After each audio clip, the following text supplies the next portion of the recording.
Hello and welcome to the Everything is Black and White podcast. Time for another episode of Let's Talk About. And this week's subject is all about Lewis Hall, Newcastle United's very young left back slash defensive midfielder. What does the future hold for Lewis Hall? Initially on loan in Newcastle United, they will have paid £28 million for his services. Didn't quite go to plan in the early stages of his Newcastle United career, but he finished the season very, very strongly. And the main question about Lewis Hall is he going to be Newcastle's first choice left back come the start of the new season, which is against Southampton.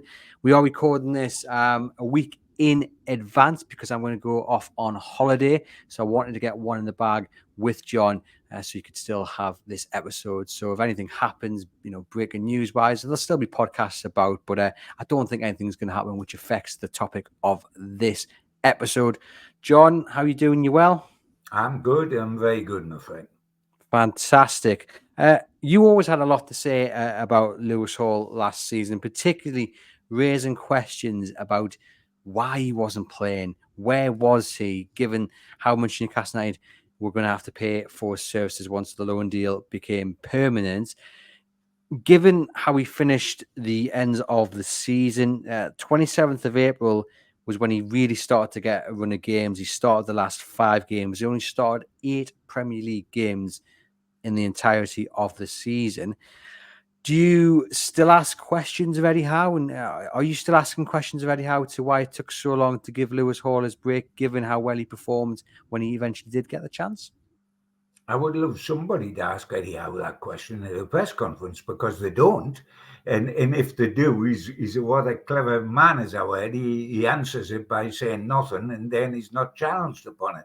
It still flummoxed me completely what was happening early on in the season.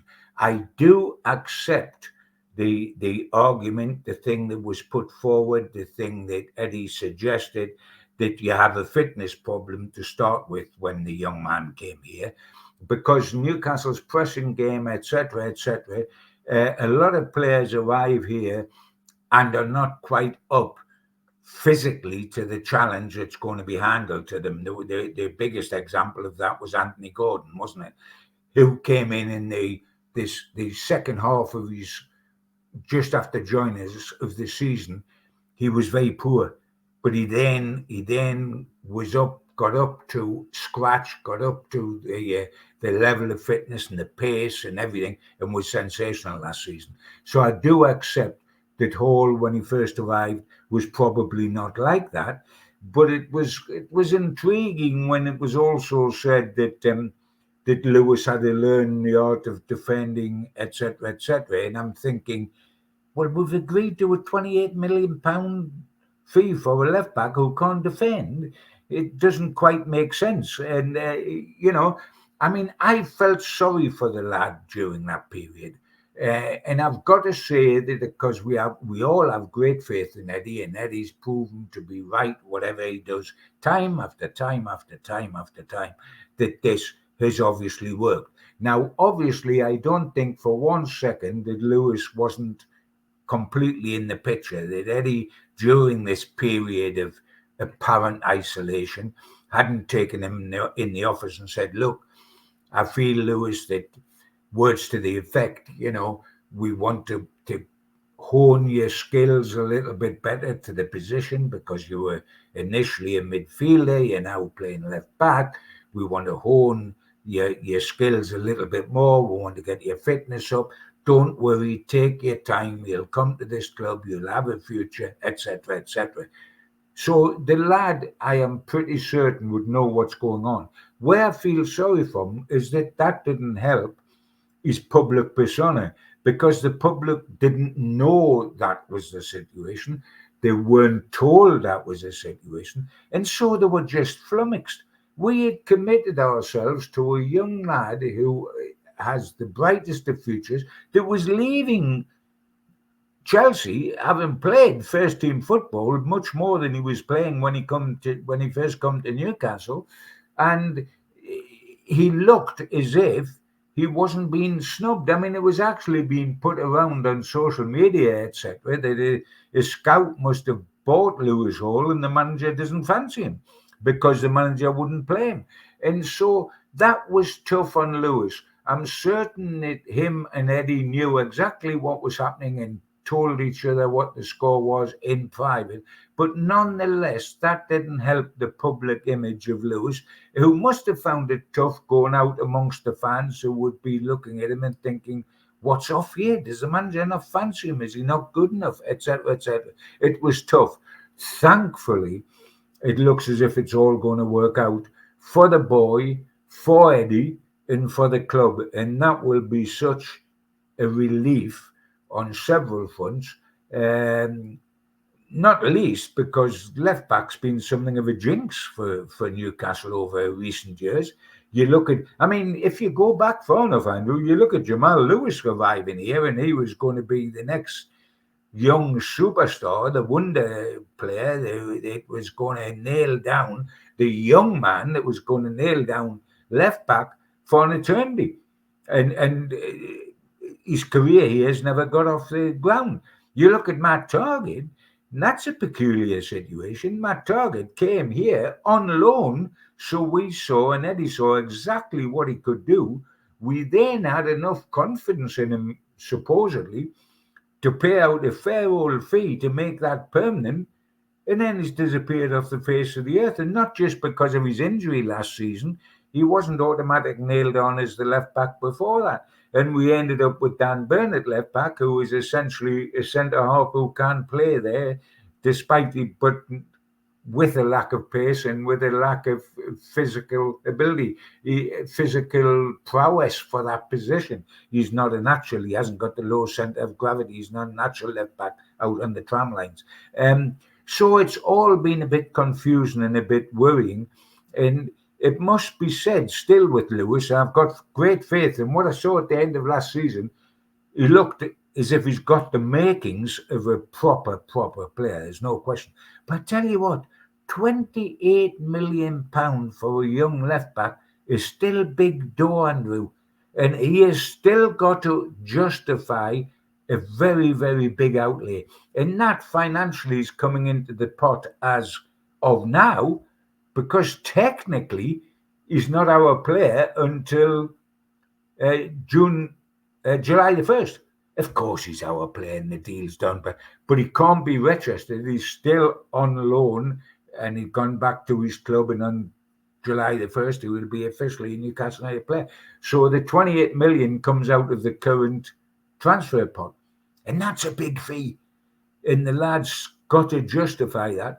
And I think there's every reason to think he can, but he's got to justify that. And in the meantime, he's still got competition for the left back. And I'm not talking about Dan Burn, who's played there an awful lot and is, in theory, competition for the left back position, though I would hope, for Dan's sake, that he doesn't see that position ever again, apart from in an emergency. But Lloyd Kelly will challenge him there. If Hall is not up to it at the beginning of the season and we need a change, bearing in mind that you've got Byrne that can play left-sided centre-half and do it very well, and you've got Botman who will come back to challenge for his old position of left-sided centre-half, Kelly will then challenge Hall for the left-back position. Well, I asked on Twitter if Lewis Hall should be Newcastle United's first choice left back for the start of the new season. And I'm just going to read through some of the replies. First time I've looked at them, so just bear with me. We've got Kieran saying he has to be. He looked so good last season when we saw him. Kelly as backup for him if needed is a good option, but I'd rather have Kelly at centre-back. Hall is great, will be one of the best next season in that position. Chris says, depends how Kelly looks in pre-season. Imagine Eddie will likely play him over Hall if he does okay. Alex says he was thinking about this question yesterday and he can't see them seeing him as Newcastle's first choice just yet. Wouldn't be surprised if Newcastle United went for a left back. Amar says Lewis is definitely the first choice left back for the new season. He's young, but his potential is evident. Hall's agility and go-forward awareness makes him my pick. He could be a game changer for Newcastle. HVH says he has to be. another pre-season behind him will only push him further on. And John says, yes, for me, Antino at right back. So far, John, there's confidence in Lewis Hall. There's a belief from the fans that he will be first choice left back. Do you think he will be? I think he'll probably start as the first choice left back, yes, because I think Kelly will play left side centre half. Now that can be a bit tough on Dan Burn if you think how Dan Burn played at the end of last season, and that's his natural position. But Dan Burn is on the wrong side of 30 and is approaching his last year of his contract, and he's got a big season ahead of him, Andrew, Dan Burn, because he's got Kelly for that position, he's got Botman coming back for that position. He's in the last year of his contract. He's over 30. He hasn't got pace. So I think we'll probably see Kelly play left side centre half and Hall left back on the opening day against Southampton. I mean, I'm really rooting for Lewis because it's been a tough old ask for the lad, and he's a young man. I think the potential is there without a shadow of doubt. As I say, £28 million is a weight round your neck. It is a big fee. You know, one of the guys there saying, you know, he thinks Newcastle could buy a left back. Crikey Moses, the 28 million for Lewis Hall's coming out of the budget this season. You can't, you know, you don't want to buy another left back for anything like that sort of money, and you don't have to because Kelly can play there. And I mean, I don't advocate it, but just for 1 second, but just for fun and to be devil's advocate, the current England left back in the Euros is a Newcastle United player. But I don't think Kieran Trippier will play left back. He'll play right back, and the left back will be Hall with Kelly as backup.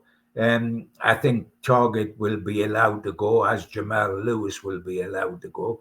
It's going to be interesting. It's going to be interesting. But I've got a lot of hope for Lewis. I think he deserves a good break.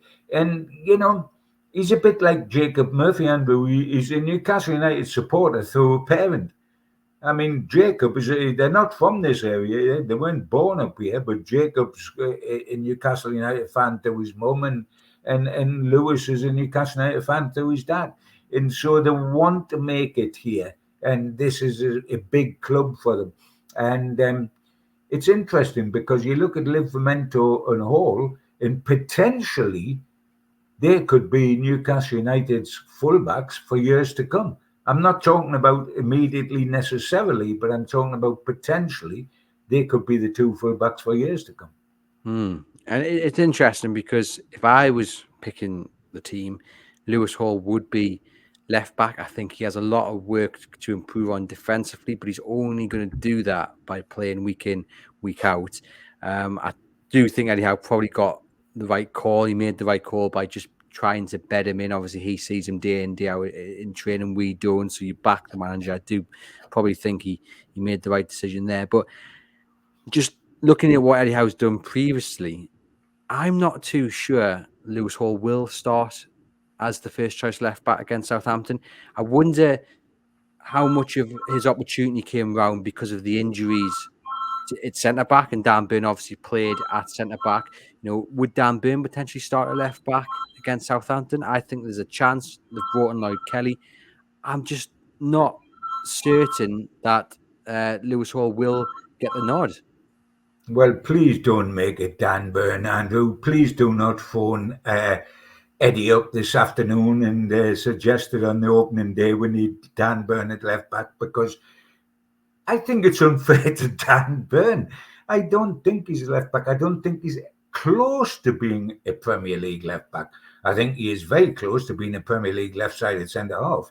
But, I mean, surely the left-back choice on the opening day ought to be between Lewis Hall and Lloyd Kelly. If Newcastle are going to have any future, you turn to somebody like Dan Burn in an emergency. I mean, last season, have you forgotten that we sat, you and I must have sat in different parts of the stadium through 4 successive games watching an outside right rip Burn to pieces. The Forest lad, they through that period we had, bless them, where they put very, very quick outside rights against a very slow Dan Burn. And it was almost like cruelty to animals. It was awful. You don't want to see that. And he looked revitalised, that Big Dan, when he went back to his normal position in the later stages of last season. I mean, it's all a matter of choice. It's a matter of my choice. It's a matter of your choice. But much more important, it's a matter of Eddie Howe's choice. But I personally do not want to see Dan Burn left back on the opening day of the season, because if he is, we are going backwards, mind. We're not going forwards. I mean, I don't want to see it either. And again, if it was me, Tiernan Livramento at right back, Lewis Hall at left back. But I just wonder whether Eddie Howe might go for experience over youth. Kieran Trippier at right back, Dan Burn at left back. It would certainly raise a few eyebrows, but I wouldn't It be too would raise surprised. both of my eyebrows and everything else. It would blow the cap off the top of my head. I mean, if we start with Trippier and Burn as the two fullbacks on the opening day of the season, I will absolutely be on my knees, because if we are making steps forward, that is not a step forward. And I'm not talking about trips. I'm talking more about Dan playing left back. I mean, what's the point in signing Matt Targett? What's the point in signing Lewis Hall at £28 million? What's the point of buying Lloyd Kelly if you play none of them at left back and you play Dan Burn there? Those will be the questions. That to me, and it's only a matter of opinion. It's only a matter of opinion, Andrew, and it's wonderful to have different opinions, because there's no story or there's no discussion if you've got the same opinions. But Dan Burn playing left back ahead of Lewis Hall and Lloyd Kelly would, for me, be as big a backward step as it's possible to take. And I would be very disillusioned if that was the situation on the opening day and both Hall and Kelly were fit, not injured in the pre-season, because that can happen. If they were fit, what on earth are we playing at? Well, let us know in the comments your thoughts. It is really interesting that one of our listeners there mentioned the fact that they think Newcastle might go into the market for another left back, and you shut that down, John. I think primarily because Newcastle have already got this outlay on Lewis Hall. But let's just say in another world that Lewis Hall was coming in for 10, 12, 15 million, John. Would that change your mind in terms of going to get another left back? Or No. Regardless of the prices, do you think Newcastle are covered enough that left back shouldn't even be on the list of the transfer window? I mean, I can understand where the guy's coming from, because there's somebody better there for every position in the list. But we have financial fair play to think about, whether we like it or not. We can't sign everybody we want to sign this summer, because unlike when Manchester City started their wonderful fairy tale rise, they had no restrictions. We've got enormous restrictions. We've just paid out of the pot for now £28 million for a left back. So we're hardly going to go and pay some more for another left back. And in the list of priorities, is it not better to sign an outside right, a centre half on the right side, and a centre forward before you would even think about a left back? And if we haven't got the left back covered with Lewis Hall and Lloyd Kelly coming into the club, what are we doing? What is our transfer policy? If we have Lewis Hall and Kelly, and we've just signed both of them, by the way, permanently this summer, if we've signed them two and we're still looking for a left back, there's something wrong with our recruitment drive, because we should be satisfied that Hall and Kelly's taking care of that one position. Otherwise, how many do we want to buy? Nope, I exactly see where you're coming from. There are other priorities that Newcastle United definitely need to hit up before a left back even comes into the discussion. It was certainly interesting to see, what Eddie Howe has got in place for Lloyd Kelly. I think that's key to Lewis Hall's game time come the start of the new season. I'm just looking at some of these stats here, John. I mean, he looks so comfortable on the ball. You can tell he's played in midfield before. As I said, defensively needs a little bit of work, but he does look very comfortable on the ball. I mean, 5 big chances created last season, 823 passes, 51 accurate long balls. When he's on the ball and he's got time to pick a pass, he's up there with some of the very best passers at the club, isn't he? Yeah, it's an interesting old life, isn't it? Especially for somebody long in the tooth like me, watching how things have changed over the years. And I'm all for change, by the way, because the world moves on, the game of football moves on. And if you don't move on with it, get out, because you shouldn't be around it, because everything changes. And everything in the past is not better than what's around now. Far from it. But isn't it interesting? And I have a little smile and I love it to death. We now talk about fullbacks, and what do we talk about? We talk about what you've just talked about: his pass rate, his ability on the ball. He looks so comfortable on the ball, and all that is correct. And that is the way a fullback is judged these days, and that's why we love Tino on the other side, and that's why Trips has got such a reputation over the years with his free kicks round the edge of the box, etc., etc. But you notice the last word that's ever mentioned in about fullbacks these days: defending. I mean, there's not any fullbacks anymore like Frank Clark. And Frank Clark made a career at Newcastle where he won a European trophy at Newcastle, a European trophy at Nottingham Forest, the First Division Championship at Nottingham Forest, the League Cup at Nottingham Forest, promotion with Newcastle United into the top flight. And he was out and out defender. And that's the way left backs were looked at in those days. The first words you asked about a left back in those days was, can he defend? The first words you ask about fullbacks these days is, can they attack like wingers? And often they're converted wingers. And that's rightly so. I'm not having a go at it at all. I love that. I love my smooth fullbacks. I mean, I'm such a fan of Tino because he's a Rolls Royce when he goes forward and he looks the part.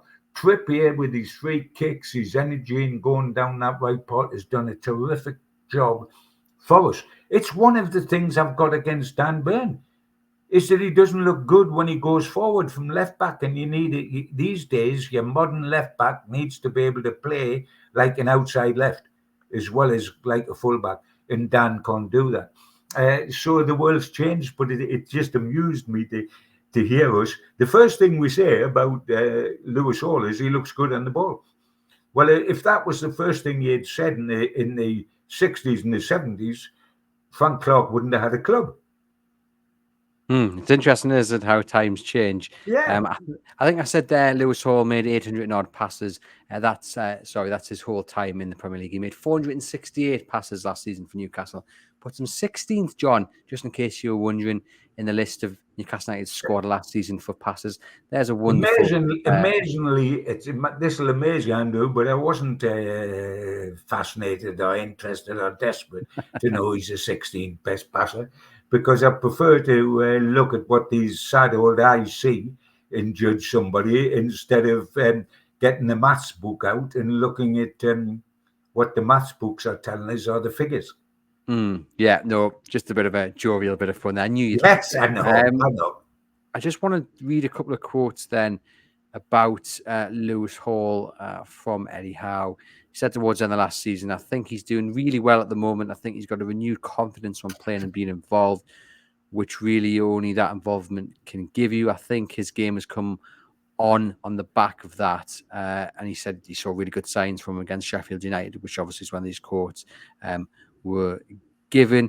Did well with players around him, building those relationships, which is always difficult when you come to the team, but he's really happy with them at the moment. I do think Eddie Howe sees him as a really important player in the future. I just don't think he's at the level of Tino Livramento in Eddie Howe's eyes at the moment where you can rely on him week in, week out. So that's the only thing in my mind which doesn't take me to saying he's going to start against Southampton. If Eddie Howe's obviously, he's the man picking the team. If it was me, he would do, but I just don't see him doing so. A couple of quotes here as well from Lewis Hall, interviewed by one of my colleagues here at the Chronicle. He was asked about having to, wait for his time. He said, and then obviously when he got his opportunity, he said it was a mixture of everything. It was obviously frustrating not playing. It's not like I've not been doing anything. I have been working really hard behind the scenes. All the coaches and players have helped me so much and made me feel part of it. I feel like I've improved certain aspects of my game quite a lot. I am hoping now towards the end of the season, I can continue to show my abilities and what I've improved on to help the team. So as frustrating as it was, John, for Lewis Hall not to be involved throughout the season, really, he clearly thinks he's benefited from the time on the training pitch, which then leads you to the conclusion that Eddie Howe got it right. You know, Lewis Hall needed time away from the action to just work on things before getting thrown into the fire. Perhaps it's the cynical in me, but would you expect him to say anything else? If asked publicly, would you expect him to come out and say, I tell you what, I should have been in the team 20 games ago and I'm quality and this club's paying £28 million for me and I know I'm worth £28 million. So why am I not playing? I don't think you would expect him to say that. And I think it would be a tad suicidal to say that, you know.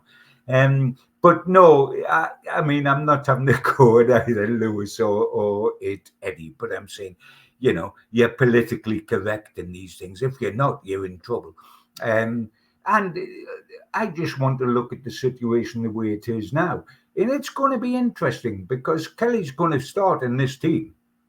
It's whether he's going to start at centre half or whether he's going to start at left back. But I would be absolutely staggered if Kelly was 100% fit and did not start on the opening day of the season. It's what position he starts in. And then, you know, somebody, somewhere, be it Eddie, be it his nephew, be it the scouting staff, somebody somewhere has said, Lewis Hall's worth £28 million and is worth £28 million now, not in 2 years' time or 3 years' time is worth that now. Now, the guy that said that, whoever it was, needs Lewis Hall to start coming through immediately. And I think the boy's got talent. I think he's a lovely lad. I think it's been tough on him. And it's nobody's fault. These things happen in football, but it's been tough on him. He needs a break. I hope he gets a break, and I hope he justifies doing it. But I'll repeat what I've already said earlier. At £28 million, that's a big outlay that he still has to justify. I hope that he does. I really hope that he does. Yeah, me too. I'll just finish off, John, by reading some more comments that have come in from our listeners. We've got Tyne Talks saying he thinks most of the time Lewis Hall will be number one for Newcastle United. But he says, still young, so like Miley, we don't want to overplay him. Kelly, a good rotation, and maybe against bigger teams we can swap out if needed. He's a ceiling raiser. What he can invert play out takes us up a level, especially if trips is off or declining. So another nod there to Lloyd Kelly's arrival. Toon United FC says, yes, Lewis Hall is class. Aussie Trader says, absolutely, Lewis Hall is number one, no question. HVH is back and says, leadership and organisation is there too. He's a big voice at the back. And when you watch us live, we don't have many of those, especially if Kelly comes in for Burnett centre-back. Cher kind of just gets on with his own game, as does Hall and Livramento. Ewan is a little bit more cautious. He says, even as his form picked up towards the end of last season, he still has a lot of work to do on his defensive game, but probably. And Neil says, I think there will be a lot of rotation with Kelly and Byrne, but hopefully he'll cement his place after good performances. So there we go. We do have one, though, John. We do have one person who's come in right at the depth there to say, no, Kelly will be our starting left back. Byrne will be left centre back until Botman is back. While Peter says 1,000,000% yes. But we do have one person who says no there. As you can see, it's not maybe as split as I thought it was. But interesting remarks there from our listeners. John, just give us a summing up of Lewis Hall. What have you seen so far, and what will he achieve at Newcastle United in the next season or two? I've seen a young man who signed for Newcastle, full of optimism, signed for somebody that Dad considered was his club, so thrilled to be here, thrown in the Tyne and told swim. with a straight jacket on the first day he come. I think life has been tough for him. Nobody says that it shouldn't be. There's no easy rides in football. Life has been tough for Lewis Hall. I think he's kept his head above the water. He's kept going, and if you get what you deserve in this life, Lewis Hall will come good for Newcastle United this season. You don't always get what you deserve in this life. He's got the ability. He's gone through being recognised by his country at every age level that has been for him. He is now in a situation where, let's be truthful, this is a problem. The left back position's a problem for Newcastle. Jamal Lewis and Matt Targett will be sold this summer, and they were bought to solve the left back position. Dan Burn played at left back amid great controversy because it's not his favourite position because we didn't have somebody there. Now we've got Lewis Hall and we've got Lloyd Kelly. We don't know where Lloyd Kelly's going to end up. That's going to be the interesting situation. He's going to end up in the team, but we're not certain which side, centre half or left back. It's going to be fascinating. I hope for Lewis Hall's sake and for Newcastle United's sake, because they've spent £28 million from this at a time when that is big money, not to the Saudis, but to Newcastle United, because the financial fair play tells us that we can't do this sort of thing. So we have gambled by spending that amount of money on a young lad who is still progressing to what he might be. I'm fascinated, and it's a whole new thing for a different day, and we've touched on it in the past. I'm fascinated by both the full-back positions. Who starts at right back? I think it'll be Trippier, but Tino is there looking for the position and is advanced a little bit further than Lewis. So who starts at left back? Who starts at right back? It's going to be fascinating. It's what makes football fun. I wish Lewis Hall all the best. He deserves a good break. And you know what? This could be the making of him, because this could give him the determination to succeed. How last season went from initially, this could make him grow in stature and be determined. I'm not going to waste this chance. I'm not going to waste my career.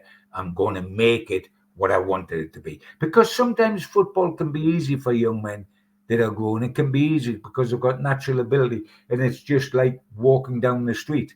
And this has proved to Lewis Hall it isn't easy. So let him get the breaks this season. Let it work for him. I hope it does. But I tell you what, the club needed to work for him as much as he does, because they put out the 28 million. He didn't. He's got to carry that tag, which is tough on a young man, but he didn't pay it. The club paid it. So the club have got to be proved right as well as him. Yeah, well, fingers crossed he can prove his worth in the season to come and the years after. John, thank you as always for popping on to the Everything is Black and White podcast. To you guys watching, please give the video a thumbs up and hit subscribe on the channel. To you guys listening, thank you as always. Leave us a rating and a review and share the pod amongst your Newcastle United supporting friends and family. Head over to chroniclelive.co.uk for all the latest Newcastle United news, including our daily transfer live blog. And for myself and John, we'll see you guys next week.